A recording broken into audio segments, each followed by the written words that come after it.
Graça e paz, boa tarde, Deus abençoe a todos.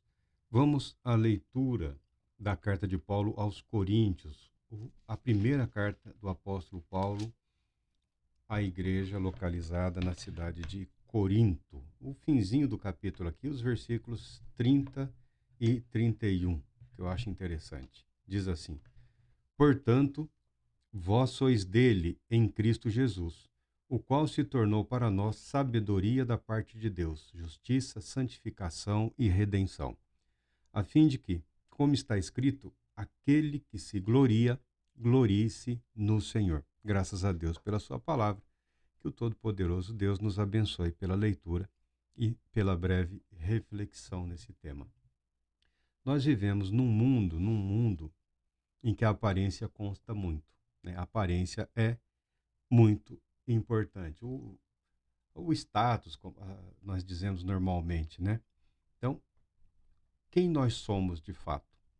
Aqui, o apóstolo Paulo está se dirigindo a uma igreja complicada, mas está se identificando com aquela igreja, está identificando a igreja, consequentemente, com o apóstolo, com o seu ministério e com Cristo Jesus. Hoje, e talvez naquele tempo, muitos tenham ficado chocados com essa ousadia do apóstolo. Posteriormente, no desenvolvimento da carta, do pensamento do apóstolo Paulo, nós veremos as razões do porquê ele é assim tão ousado. Portanto, vós sois dele. Dele quem? Deus. Em Cristo Jesus, o qual se tornou para nós sabedoria da parte de Deus. Nós estamos lendo também parábolas. Parábolas falam muito de sabedoria. Sabedoria deve ser buscada e Deus a todos concede gratuitamente. E o apóstolo declara que a sabedoria tão sonhada, ele está fazendo uma referência ao livro de sabedoria do, do que nós chamamos Antigo Testamento, né, que era forte na consciência judaica daqueles dias. Jesus Cristo é a sabedoria de Deus para nós, é a sabedoria da parte de Deus. Justiça, santificação e redenção. Jesus se tornou tudo que nós buscamos em Deus, tudo que a humanidade necessitava, tudo que a humanidade precisava para tornar-se apresentável diante de Deus, foi realizado por Jesus Cristo. E a fé em Cristo Jesus nos reveste desses valores, desses princípios, dessas verdades tão necessárias para a nossa vida de comunhão com o Pai.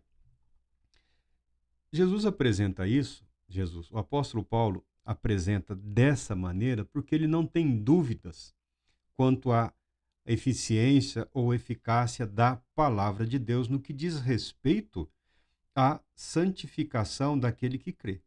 O apóstolo Paulo não tem dúvidas e o apóstolo Paulo tem certeza, como ele declara em outras ocasiões, que aquele que iniciou a boa obra em nós, ele a levará a bom termo. Está falando da palavra de Deus, está falando do Espírito Santo, está falando da ação do Espírito Santo conduzindo os fiéis à salvação. Primeiro, Paulo se identifica. Para poder resgatar a igreja daquela situação triste, calamitosa que ela se encontrava, Paulo se identifica com aquela igreja para reconduzi-la ao caminho adequado. Paulo não está fazendo nada que não seja valer-se do que Cristo Jesus fez por nós. Cristo Jesus, o Filho eterno de Deus, se identificou com a nossa humanidade para proclamar a mensagem da salvação. Então, para proclamar a plena, a verdadeira, a eterna salvação de Deus para a humanidade, Cristo se fez homem. Cristo se fez pecado por nós. O apóstolo Paulo, de fato, apóstolo de Cristo Jesus, enviado por Cristo, capacitado por Cristo Jesus, comissionado, capacitado e enviado por Cristo Jesus, servo de Cristo Jesus, como ele se apresenta, ele segue o mesmo caminho, ele se identifica, ele põe a mão na sujeira, ele põe a mão na ferida, Ele diz: eu estou enviando uma carta, mas em breve eu estarei aí. Espero que as providências já tenham sido tomadas quando eu chegar, mas por hora a carta é a minha recomendação, é a minha apresentação pessoal. O primeiro apóstolo se identifica com a igreja para possibilitar que a igreja se identifique com o ministério apostólico. Como Cristo se identificou e se fez pecado por nós, Paulo, no âmbito do seu ministério, ele se identifica com a igreja que está numa situação ali entristecida. Qual é o propósito disso? A fim de que, como está escrito, aquele que se gloria, glorie-se no Senhor.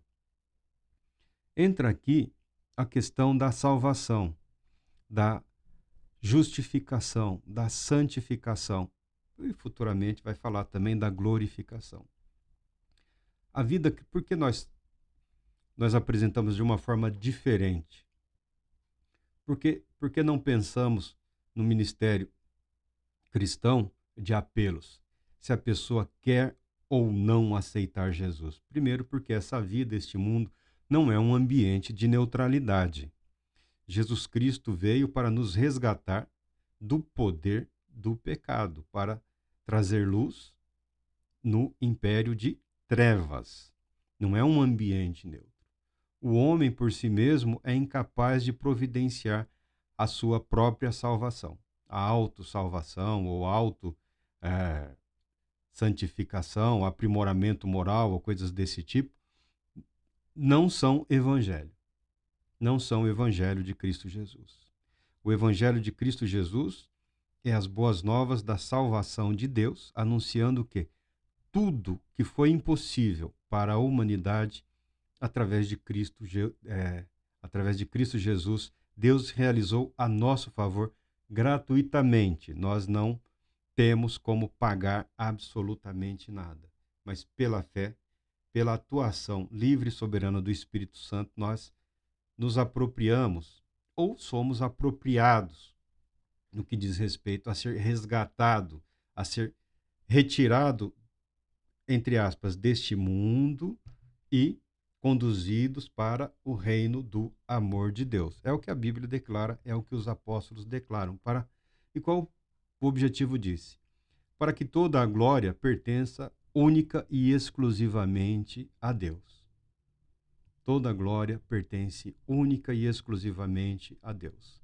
Tanto que algumas regulamentações aqui que o apóstolo Paulo fala, no que diz respeito ao uso dos dons espirituais, que nós falaremos mais adiante, são apresentados como operações, manifestações e realizações do Espírito Santo. Mas se você tiver interesse em estudar o tema espiritualidade, o tema da espiritualidade, você perceberá que espiritualidade não é um tema que diz respeito única e exclusivamente à fé cristã, ao cristianismo. A espiritualidade, na verdade, ela independe do sistema religioso. Ela independe do sistema religioso. A espiritualidade está muito relacionada à própria natureza humana, à própria condição humana, o próprio anseio humano, o desejo da alma humana ou do espírito humano em si recolocarem em comunhão com Deus. A esse anseio, isso é natural do ser humano. Muitos dos dons, eles são até certo ponto, eu falo até certo ponto, manifestações comuns em outros ambientes religiosos que não os cristãos, e são até comuns em ambientes não religiosos, em pessoas que se dedicam a uma espécie de autoaperfeiçoamento. Mas como isso é possível? A questão não é da possibilidade. A questão é o que o Senhor Jesus não permite, não permitirá jamais que a igreja seja tomada pela vaidade ou pela arrogância. Os dons espirituais, mesmo que estejam relacionados à natureza e à condição humana, eles são revestidos do poder do Espírito Santo ou da unção do Espírito Santo, tal qual nos dias de Moisés. Se você se lembra, quando Moisés estava arrecadando material e convocando pessoas capazes para a construção, a construção do tabernáculo, um templo móvel que acompanhou o povo de Israel nas suas peregrinações no deserto, você recordará que algumas pessoas chamadas pelo nome, homens hábeis e capazes, foram revestidos por Deus de habilidade e capacidade. A questão não é tanto o dom que a pessoa tem. A questão é se esse dom, se a operação, a realização, a manifestação desse dom está sendo revestido pelo poder de Deus, como nós falamos, pela ação soberana do Espírito Santo, tá? Porque poder humano, capacidade humana, não tem como agradar a Deus, são algo inerente à natureza humana. Quando falamos dos dons espirituais, algumas pessoas ficam até chateadas, né? Mas os dons espirituais não dizem respeito à eternidade. Não dizem respeito à eternidade. Os dons espirituais dizem respeito à vida terrena. Dizem respeito ao ministério cristão. Dizem respeito à saúde espiritual da igreja, à saúde e dependência da igreja ao Espírito Santo de Deus. Se a igreja, em algum momento, no passar do tempo, deixou de valer-se daquilo que a ela foi concedido gratuitamente, isso é problema da igreja. Isso é problema da igreja. Se a igreja resolveu se associar ao poder terreno, ao poder estatal, ao poder intelectual, às filosofias, isso é problema e responsabilidade da igreja, ou das igrejas, como nós dizemos. O que Deus realizou permanece o mesmo. Deus não mudou em seus propósitos. O Espírito Santo não mudou em seu caminho. Deixamos claro essa perspectiva do apóstolo Paulo. Tudo que se realiza deve ser para a glória de Deus. Tudo que é feito deve ser feito para a glória de Deus. O que envolve o quê? Envolve trabalho, trabalho e mais trabalho. O próprio apóstolo, aqui, no início do capítulo 2, ele fala: eu mesmo, irmãos, quando me dirigi a vós outros, não fui apenas com um discurso eloquente, nem ostentando sabedoria para vos anunciar o testemunho de Deus, porquanto decidi nada saber entre vós, a não ser Jesus Cristo, e este crucificado. E foi sob fraqueza, temor e grande tremor que estive entre vós. A minha mensagem e a minha proclamação não se formaram de palavras persuasivas de conhecimento, mas constituíram-se em demonstração do poder do Espírito, para que a vossa fé não se fundamente em sabedoria humana, mas no poder de Deus. Está aqui o Evangelho da cruz, Jesus Cristo crucificado. Jesus Cristo crucificado. Escândalo e loucura para os judeus e para os gregos, mas para aqueles que creem, a salvação de Deus.